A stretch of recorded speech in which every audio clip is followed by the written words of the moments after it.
샬롬. 오늘도 하나님 말씀 앞에 나오신 여러분 환영합니다. 우리 함께 기도하겠습니다. 하나님, 오늘도 우리에게 하나님의 말씀 주셔서 감사합니다. 이 말씀을 통해서 우리의 심령이 오늘도 용기를 얻고 소망을 바라보게 하여 주시옵소서. 우리 인생 가운데에 하나님의 놀라운 열매들을 허락하실 줄 믿습니다.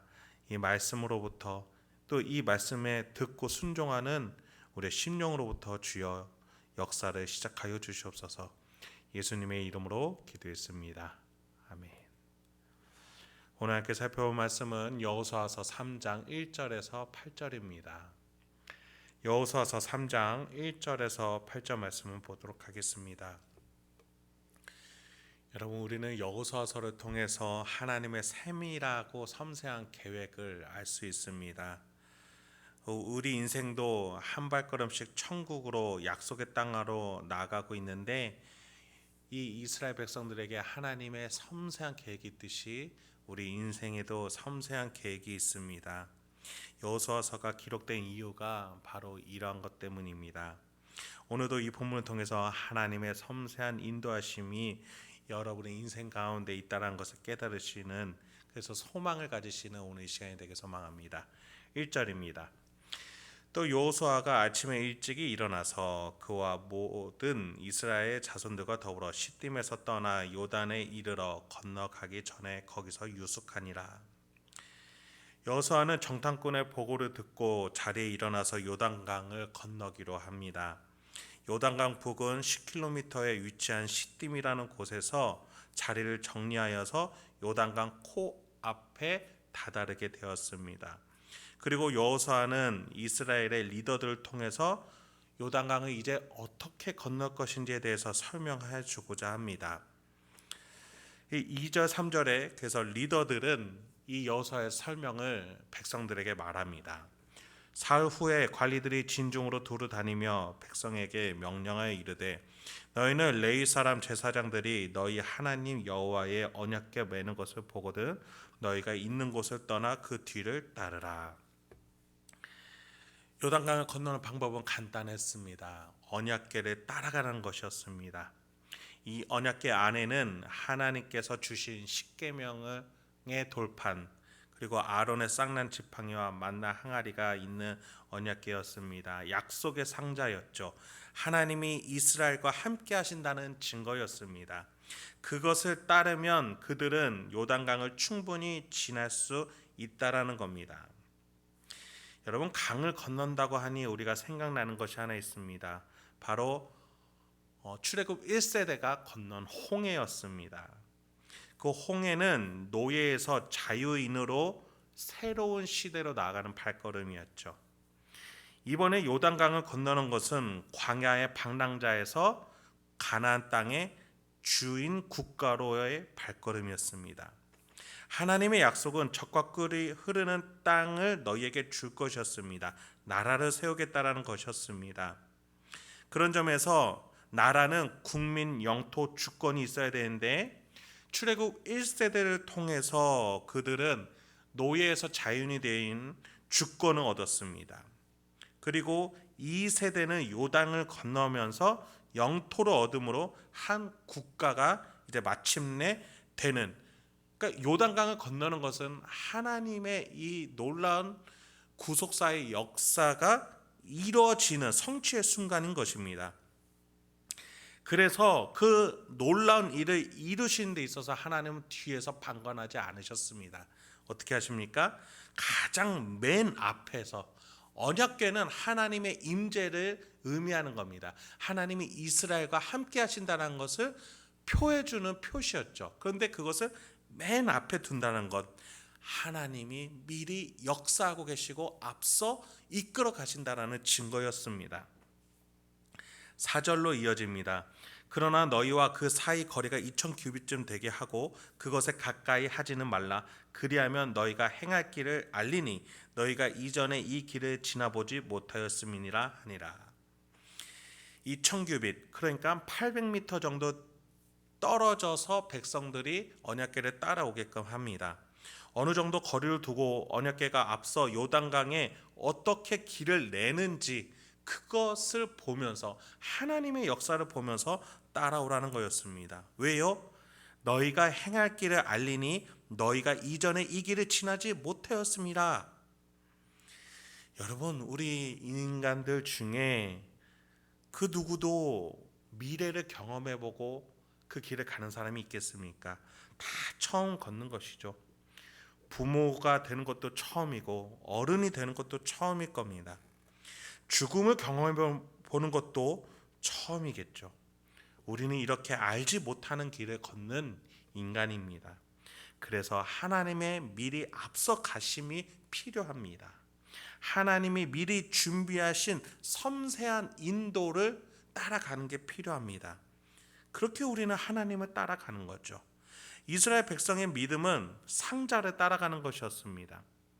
그런데 이것은 그냥 상자가 아니라 하나님의 함께하심, 하나님이 미리 준비하심을 믿고 가는 것이었죠. 그런 점에서 우리는 십자가를 따라갑니다. 십자가는 그냥 나무가 아니죠. 예수님이 우리의 모든 길을 마련해 놓으셨다. 죽음을 넘어 부활로, 그리고 하나님의 보좌 우편으로 미리 준비하셨다는 약속인 것입니다. 예수는 인간이 가보지 못한 그 길을 잘 걸어갈 수 있도록 미리 앞서 가셨던 겁니다. 예수님은 이 땅에 오시기 전부터 인류를 인도해 오셨습니다.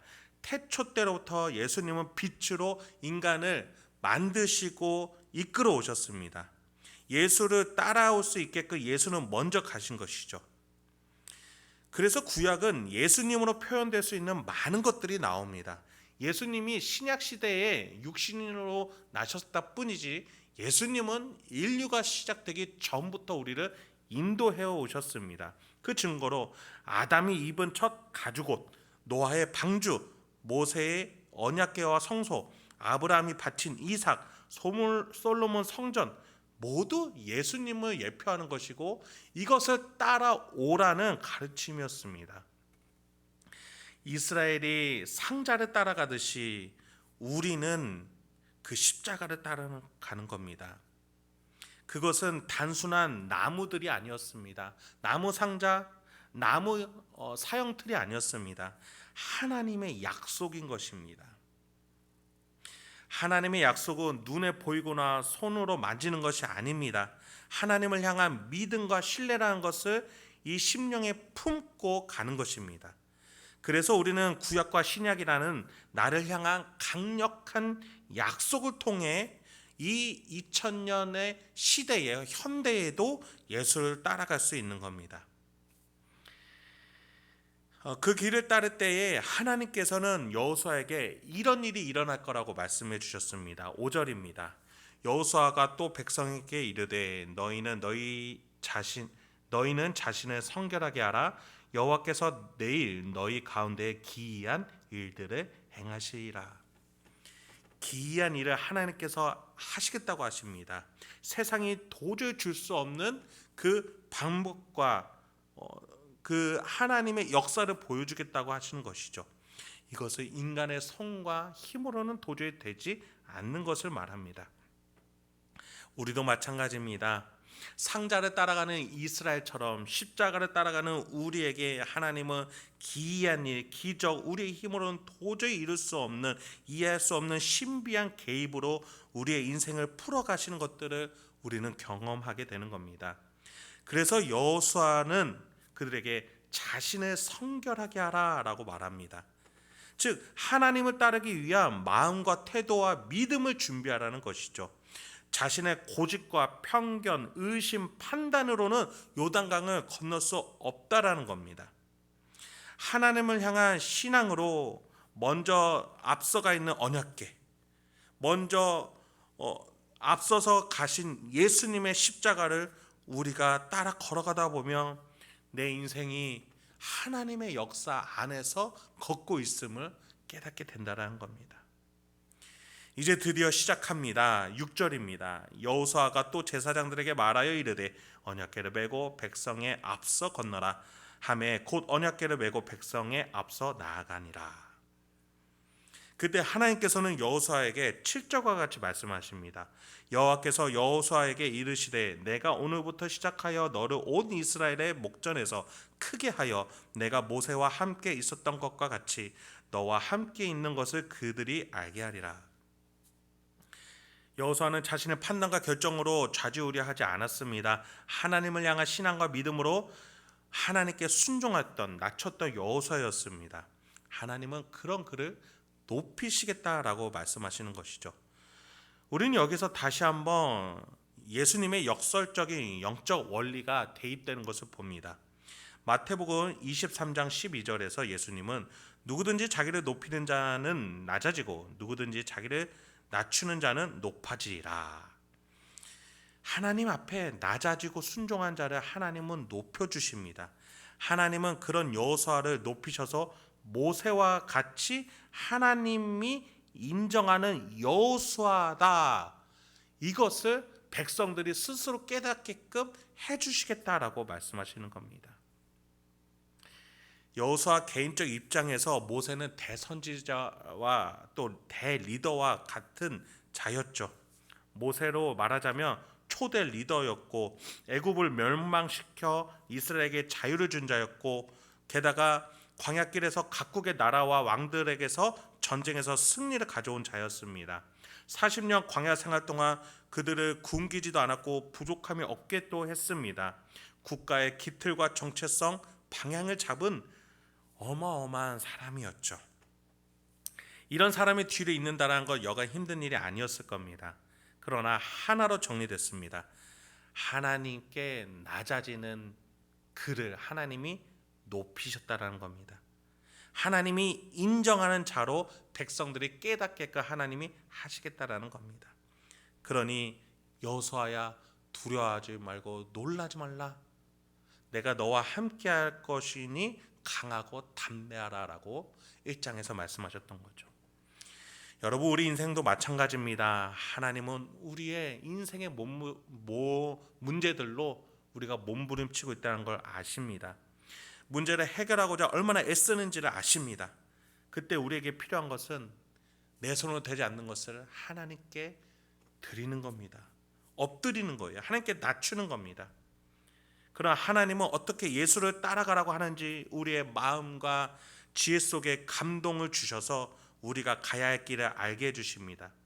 그래서 우리가 그 길을 걷다 보면 어느샌가 하나님이 그 문제를 풀어가시는 기이한 일들을 보게 되고 더 나아가 하나님께서 엎드린 나를 높여주시는 것을 깨닫게 됩니다.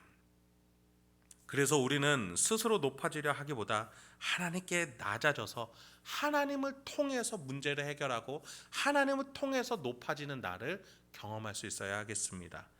마지막 8절입니다. 너는 언약궤를 맨 제사장들에게 명령하여 이르기를 너희가 요단 물가에 이르거든 요단에 들어서라 하라. 그렇습니다. 하나님의 세밀하고 섬세한 계획이 우리 인생 앞에 있는 줄 믿습니다. 우리는 엎드려서 그분의 지혜를 들을 수 있어야 하겠습니다. 그런 겸손한 자에게 하나님은 길을 보여주십니다. 요단강은 여호수아에게 또 이스라엘 백성에게 믿음의 시험과 같은 존재였습니다. 그러나 하나님은 그 시험을 마땅히 감당할 힘과 지혜를 그들에게 주셨습니다. 그리고 이 시험의 시간을 보낸 후에 하나님은 요단강을 건너는 문제 해결뿐만 아니라 더 큰 선물과 권위와 은혜들을 주십니다. 여러분, 신자의 삶은 이렇게 사는 겁니다. 여러분의 문제와 근심을 예수의 십자가에 맡겨 놓아 보십시오. 그 십자가에서의 예수의 진리와 사랑이 그 문제를 어떻게 다른 관점으로 보게 해주는지 알려줄 겁니다. 어떻게 풀어내야 될지 알려주실 겁니다. 예수가 그 문제를 먼저 풀어내고 있고 해결하고 있기 때문에 우리에게 알려주실 수 있는 겁니다. 그렇게 예수를 따라가다 보면 하나님이 그 문제를 해결해 놓으시고 우리를 높이시는 놀라운 풍요와 영적 만족감이 우리에게 있을 줄 믿습니다. 오늘 어떤 일정이 있으신가요? 누구와의 만남이 있으신가요? 어떤 문제와 역경 속에 있으십니까? 십자가 앞에 엎드리셔서 예수님을 따라 하나님의 놀라운 기이한 이들로 여러분의 인생과 삶이 가득해지는 오늘 하루가 되시길 주님의 이름으로 축원드립니다. 함께 기도하겠습니다. 하나님, 오늘도 우리에게 귀한 하나님의 말씀 주시니 감사합니다. 주여, 우리는 우리 힘으로는 결코 이 인생 감당할 수 없음을 고백합니다. 주님께 도움을 간청합니다. 십자가 앞에 내 인생을 내려놓습니다. 죽음까지도 이기신 주 예수 그리스도의 그 구속과 희생이 나의 모든 문제와 걱정, 근심을 해결할 수 있는 지혜와 진리와 사랑을 주실 줄 믿습니다. 주여, 우리의 이 무릎 꿇고 낮아지는 이 인생 해결해 주시고 높여 주시고 감당해 주시옵소서. 그래서 우리 인생 가운데에 정말 기쁨과 소망과 충만이 가득히 넘쳐날 수 있도록 주여 인도하여 주시옵소서. 특히 이 시간에도 정말 하나님 앞에 엎드리고 있는 우리 행복한 교회 성도님들 한 분 한 분 주님께서 돌봐주시고 십자가 앞에서 엎드린 우리 성도님 한 분 한 분의 인생을 책임져 주시옵소서. 지혜와 사랑과 용기를 이 시간 주시옵소서. 이 모든 말씀 예수님의 이름으로 기도했습니다. 아멘.